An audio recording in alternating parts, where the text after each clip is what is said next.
Why is anime obsessed? Not because they breathe fire, not because they can fly, not even because they look cool. Anime loves dragons because they represent something we've lost. The wild, the unknown, the part of the world that still feels bigger than us. So every time a dragon appears, a story instantly feels older, deeper, and more dangerous. This is Blessed Anime Hot Takes, and today we're breaking down why dragons still dominate anime and why they hit harder than anything else. Dragons instantly tell you one thing: this world has history and fantasy. They make everything else feel fantastical. Because if dragons exist, then the world isn't ordinary. There are secrets, there are legends, there are forces humans don't fully understand, and anime thrives on that.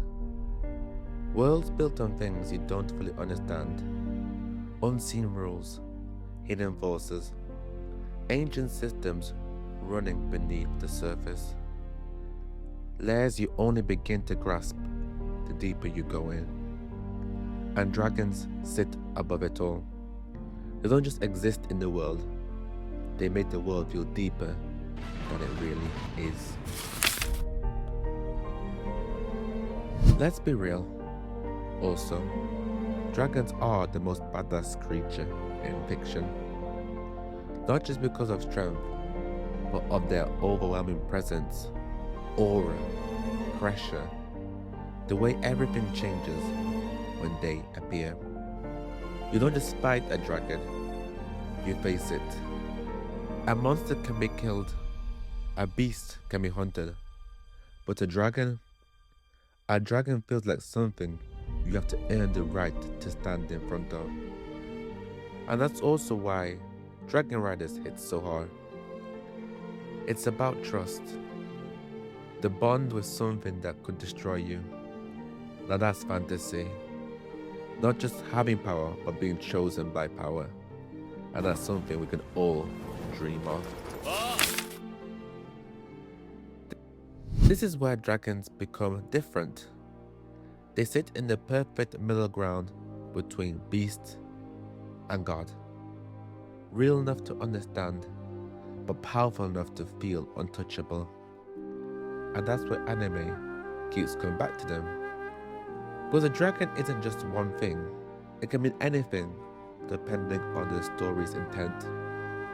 You can have dragons that feel close to gods, like Shenron. He doesn't struggle, he doesn't compete. He simply appears and reality bends around him. That's not dominance, that's authority. Of all the creatures it could have been, a dragon was decided to be the wish granter, and it's a perfect fit. But dragons don't just represent the peak, they also represent the end.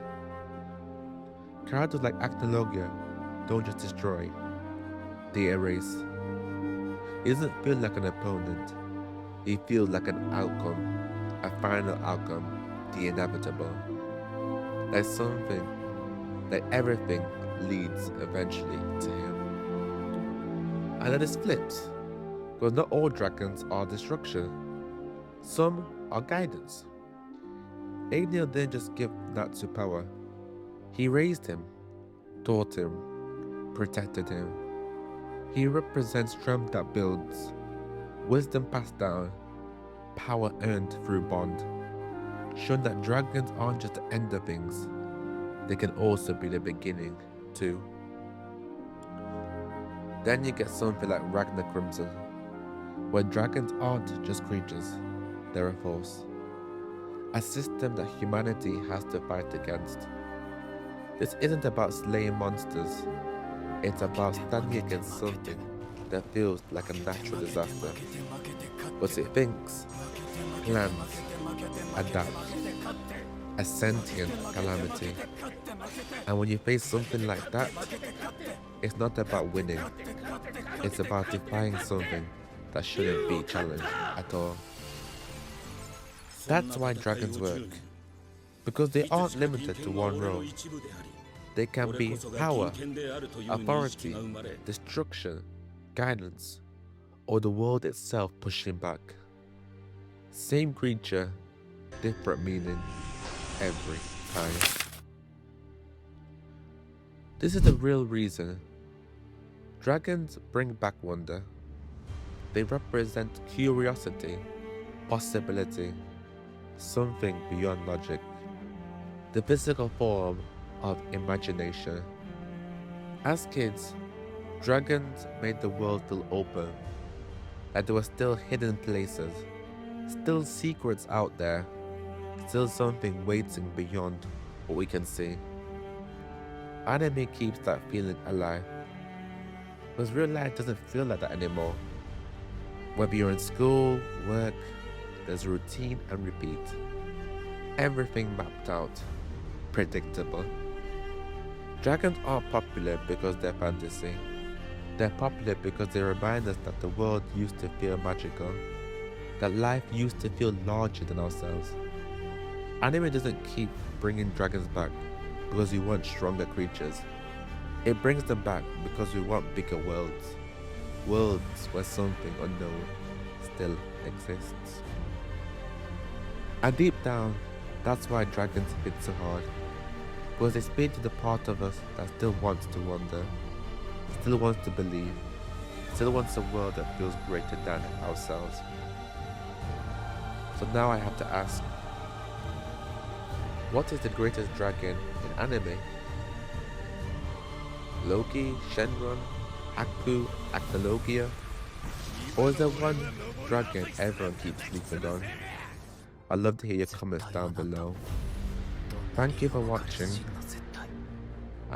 Like, comment, like and subscribe. And I'll catch you in the next one. Until then, stay blessed.